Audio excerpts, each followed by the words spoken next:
দেখো কতটা কুয়াশা।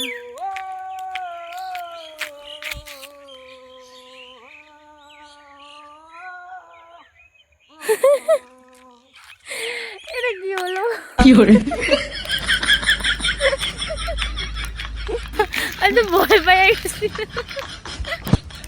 এই কাকুটা অ্যাকচুয়ালি ভিডিওটা অন করেছি একটা ব্লগ, মানে আমি একটা মিনি একটা ব্লগ দেখাবো যে আমি সকাল সকাল যাচ্ছি, কতটা কুয়াশা, ঠিক আছে, সেটা দেখানোর জন্য আঙ্কেল যে এভাবে গান গিয়ে বলছে আমি বুঝতে পারিনি।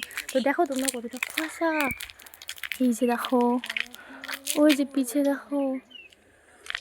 আর আমার না বেশ মজা লাগে, আমি জানি না মানুষ কেন সব কিছু এনজয় করে না, আমি না মানে বেশ এনজয় করতেছি এই ব্যাপারগুলোকে, সকাল সকাল যাওয়া এই কুয়াশাগুলো আমার আমার ভালো লাগে। আর সেটা সবাই যদি করে কোনো দিন কোনো কাজ বা কোনো কিছু মানে বিরক্ত মনে মনে হবে না, কোনো কিছু খারাপ লাগবে না আমার মতো। সবার অপিনিয়ন তো আলাদা হতে পারে। তো একটা ব্লগ দেখাচ্ছিলাম মানে, তো এটাই ছিল আমার কথা। তো টাটা।